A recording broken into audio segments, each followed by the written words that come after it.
রব্বি হাবলি মিনাস সালিহিন। ইব্রাহিম আলাইহিস সালাতু ওয়াস সালাম যখন বয়স ৮৬ বছর, কয় বছর?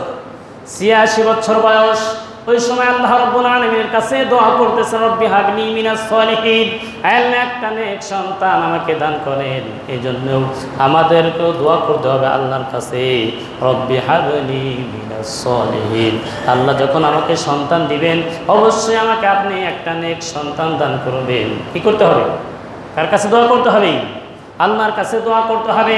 আমাদের জাতির পিতা শিখিয়ে দিয়ে গেছেন, রব্বি হাবলি মিনাস সালিহিন, যখন আল্লাহর কাছে চাইবে সন্তান তখন অবশ্যই ভালো সন্তান চাইতে হবে, নেককার। এরপর আল্লাহ রাব্বুল আলামিন জানিয়ে দিলেন, ফাবাশশারনাহু বিগুলামিন হালিম, আমি একটা নেক সন্তান, নেক পুত্র সন্তানের সুসংবাদ আমার নবী ইব্রাহিম আলাইহিস সালাতু ওয়াস সালামকে জানিয়ে দিলাম। আল্লাহর কাছে দোয়া করেছিলেন কয় বছর বয়সে? ৮৬ বছর বয়সে দোয়া করেছিলেন। এরপর আল্লাহ কবুল করে জানিয়ে দিলেন, রব্বি হাবলি মিনাস সালিহিন, আমি আমার নবীকে একটা পুত্র সন্তান, নেক সন্তানের সুসংবাদ আমি তাকে দান করলাম। এই সন্তান যখন আল্লাহ দান করলেন, আল্লাহ রাব্বুল আলামিন অর্ডার করলেন, মরুভূমির মধ্যে রেখে আসলেন, যেখানে কোনো জনপানি নাই, কোনো মানুষ নাই, কোনো কিছু নাই, মক্কার মরুভূমির মধ্যে রেখে আসলেন। আল্লাহ রাব্বুল আলামিন অর্ডার করলেন, মক্কার মরুভূমির মধ্যে রেখে আসলেন ইসমাঈল আলাইহিস সালাতু ওয়াস সালাম, তার সন্তান এবং তার স্ত্রী হাজারা আলাইহিস সালাতু ওয়াস সালাম, দুইজনকে মরুভূমির মধ্যে নিয়ে গেলেন। মরুভূমির মধ্যে নিয়ে যাওয়ার পরে দুইজন তার স্ত্রী এবং সন্তানকে যখন রেখে চলে আসবেন, ইব্রাহিম আলাইহিস সালাতু ওয়াস সালাম কোনো কিছু বলেন না, শুধু তাকিয়ে থাকেন। সন্তানের প্রতি ভালোবাসা আছে না নাই? ৮৬ বছর বয়সে আল্লাহ রাব্বুল আলামিন সন্তান দিয়েছেন, এই সন্তানের প্রতি পিতার ভালোবাসা আছে না নাই? আমাদের সন্তানের প্রতি কীরকম ভালোবাসা এটা অনুভব করলে বোঝা যাবে। কথা বুঝতে পেরেছেন? এই ৮৬ বছর বয়সের পরেও সন্তান দিলেন। এরপরে আল্লাহ বললেন, যাও মরুভূমির মধ্যে রেখে আসো। আল্লাহ রাব্বুল আলামিন অর্ডার করলেন, তার স্ত্রী হাজারা আলাইহিস সালাতু ওয়াস সালাম এবং ইসমাঈল আলাইহিস সালাতু ওয়াস সালাম মক্কার মরুভূমির মধ্যে রেখে আসলেন, রেখে আসবেন। এরকম অবস্থায় তাকিয়ে আসেন ইব্রাহিম আলাইহিস সালাতু ওয়াস সালাম, কোনো কিছুই বলেন না। হাজারা আলাইহিস সালাতু ওয়াস সালাম বলতেছেন, এই মরুভূমির মধ্যে কোনো জনপানি নাই, কোনো মানুষ নাই, আপনি আমাকে এখানে, আমাদেরকে এখানে রেখে যাচ্ছেন, কার ভরসায় রেখে যাচ্ছেন? কোনো খাবার নাই, পানি নাই, কোনো কিছুই নাই, কার ভরসা আপনি আমাদেরকে এখানে রেখে যান? ইব্রাহিম আলাইহিস সালাতু ওয়াস সালাম বলেন, আল্লাহর হুকুমে আমি তোমাদেরকে রেখে গেলাম। কার হুকুমে? আল্লাহর হুকুমে। হাজারা আলাইহিস সালাতু ওয়াস সালাম বলেন, ঠিক আছে, আল্লাহ যখন বলেছেন তাহলে আমাদের আর কোনো সমস্যা থাকবে না, সব কিছুর ব্যবস্থা আল্লাহ রাব্বুল আলামিন করে দিবে। কীরকম বিশ্বাস, দৃঢ় বিশ্বাস কার প্রতি? আল্লাহর প্রতি। আজকে যদি আমাদের স্ত্রী এবং সন্তানকে যদি মরুভূমির মধ্যে রেখে আসি, একটা চড়ার মধ্যে রেখে আসি, তাহলে কি থাকবে? পিস চলে আসবে। আপনি একদিক দিয়ে আসবেন, ও দেখবেন আগেই বাড়ির মধ্যে এসে হাজির। কথা বুঝতে পেরেছেন? আর আল্লাহর হুকুম তারা কতভাবে বাস্তবায়িত করেছেন। ইব্রাহিম আলাইহিস সালাতু ওয়াস সালামকে আল্লাহ রাব্বুল আলামিন কতভাবে পরীক্ষা করেছেন, যতবার পরীক্ষা নিয়েছেন, প্রত্যেকটা পরীক্ষায় আল্লাহ রাব্বুল আলামিনের পরীক্ষায় তিনি পাস করেছেন। সুবহানাল্লাহ। ইব্রাহিম আলাইহিস সালাতু ওয়াস সালাম, হাজারা আলাইহিস সালাতু ওয়াস সালাম এবং তার সন্তান ইসমাঈল আলাইহিস সালাতু ওয়াস সালামকে যখন মরুভূমির মধ্যে রেখে আসলেন, যে খাবারটা সঙ্গে নিয়েছিলেন, ১-২ দিন খাবারের পরে সব শেষ হয়ে গেল।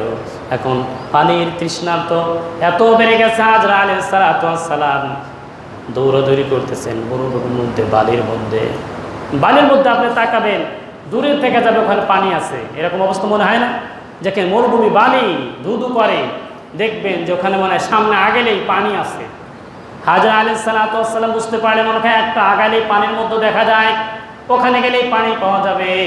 হাজরা আলাইহিস সালাতু ওয়াস সালাম দৌড় দিলেন, না দেখলেন পানি নাই। আবার ইসমাঈল আলাইহিস সালাতু ওয়াস সালাম যেখানে রেখেছিলেন ওইখানে জায়গায় দেখে এখানে পানির মধ্যে দেখা যায়, আবার দৌড় দিয়ে আসলেন, এখানে এসে দেখেন না বালু, পানি নেই, আবার দেখলেন ওইখানে পানির মধ্যে দেখা যায়। এভাবে দৌড় দিলেন, একবার না দুইবার, ৭ বার দৌড় দিলেন। সুবহানাল্লাহ করেন। আল্লাহ রাব্বুল আলামিন দৌড়টা এত পছন্দ করেছিলেন, কিয়ামত পর্যন্ত যারা মক্কাতে হজ করতে যাবে, এই হাজিগের এখানে দৌড় দিতেই হবে।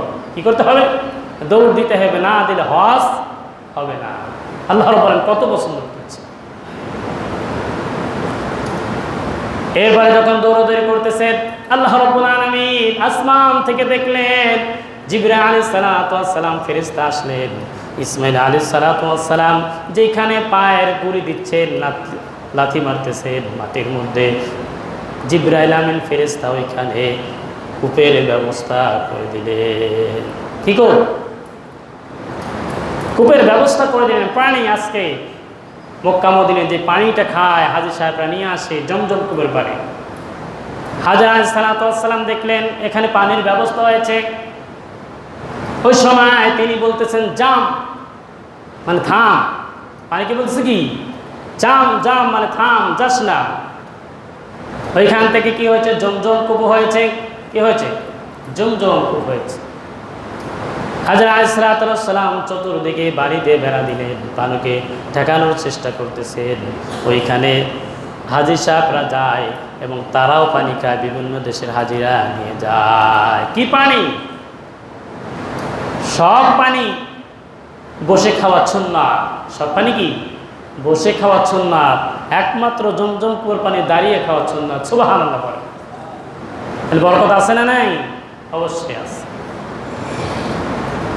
ইসমাঈল আলাইহিস সালাতু ওয়াস সালাম আস্তে আস্তে বড় হচ্ছে। কিতাবের মধ্যে আসছে যখন একটু বোঝার শক্তি হয়েছে, সন্তান যখন বাবার সঙ্গে কাজ করবে, ভালো মন্দ বসে, এরকম একটা বয়স হয়েছে, 7 থেকে 8 বছর বয়স হয়েছে। এই অবস্থায় আল্লাহ রাব্বুল আলামিন স্বপ্নের মধ্যে জানিয়ে দিলেন, আমার দোস্ত হাবিব ইব্রাহিম আলাইহিস সালাতু ওয়াস সালামকে বললেন আপনি কোরবানি করেন। কি করেন? فلما بلغهما سعيا قال يا بني إني أرى في المنام أني أذبحك فانظر ماذا ترى। ইব্রাহিম আলাইহিস সালাতু ওয়াস সালামকে স্বপ্নের মাধ্যমে জানিয়ে দিলেন কোরবানি করেন। সকালবেলা ঘুম থেকে ওঠার পরেই 100 উট কোরবানি করে দিলেন। এরপরে আবার ঘুমিয়ে আসেন, আবার আল্লাহ জানিয়ে দিলেন কোরবানি করেন। এরপরে 100 দুম্বা কোরবানি করে দিলেন। এরপরে আল্লাহ রাব্বুল আলামিন আবার জানিয়ে দিলেন আপনার যেটা প্রিয় বস্তু সেটা কোরবানি করেন। কি করেন? যেটা আপনার প্রিয় বস্তু সেটা কোরবানি করেন।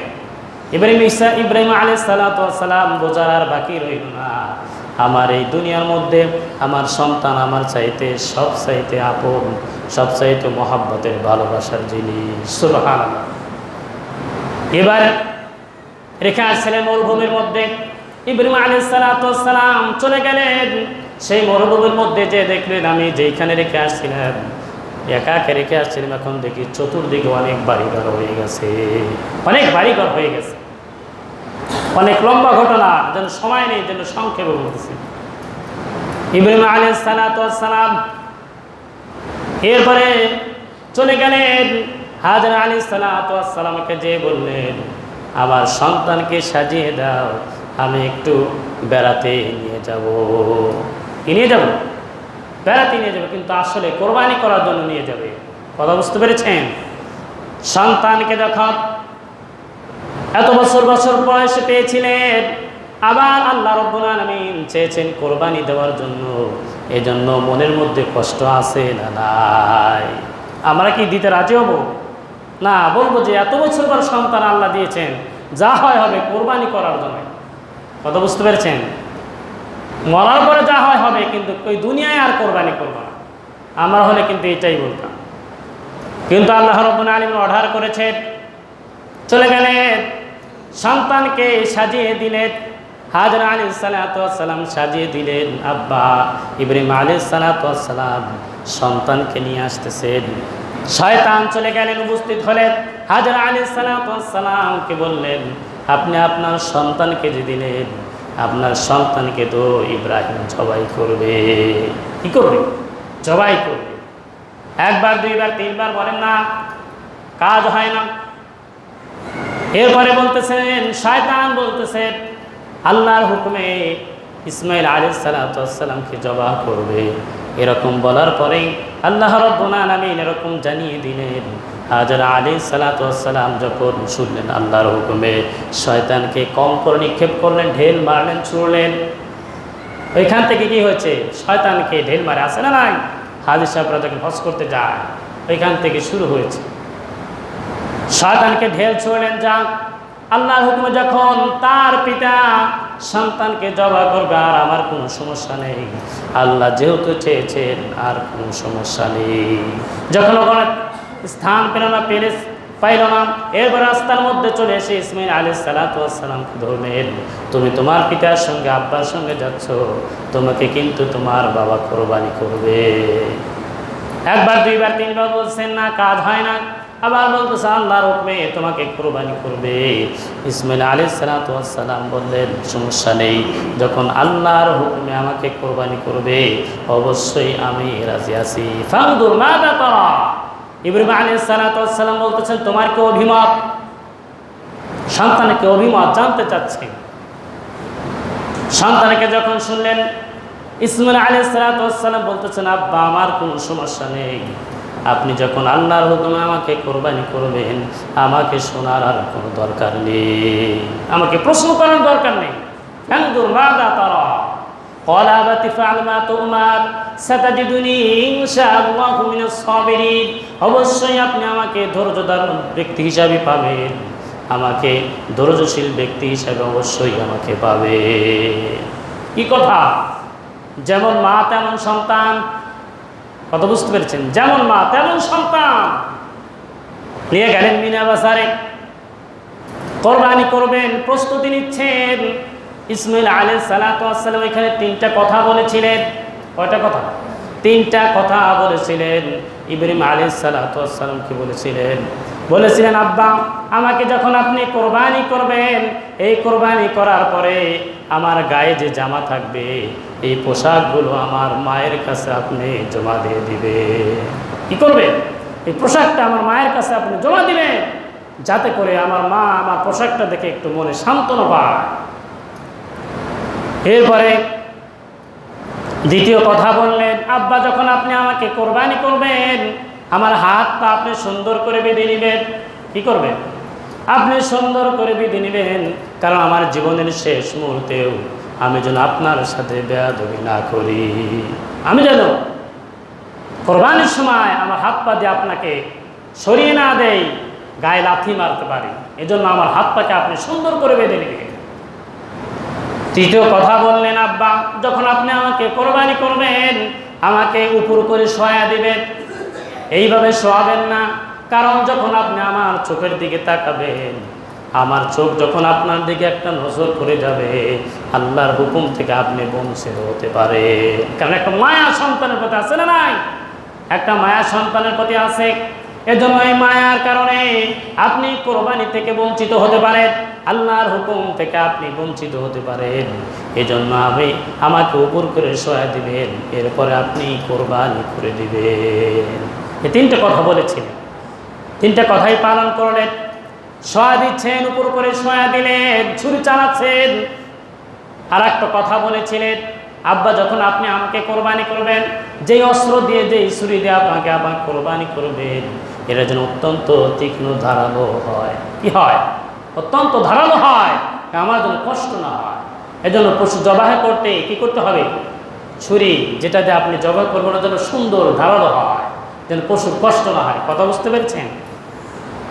এই জন্য ইব্রাহিম আলাইহিস সালাতু ওয়াস সালাম সন্তানকে উপর করে শোয়ে ছুরি চালাচ্ছেন। আল্লাহ আসমান থেকে দেখছে কি দেখেন নাই? অবশ্যই দেখতেছেন। আল্লাহ রাব্বুল আলামিন আসমান থেকে দেখতেছেন, যত ফেরেশতা আছে সব চোখ দিয়ে পানি বের করতেছেন, সব কান্নাকাটি করতেছেন। কি দৃশ্য!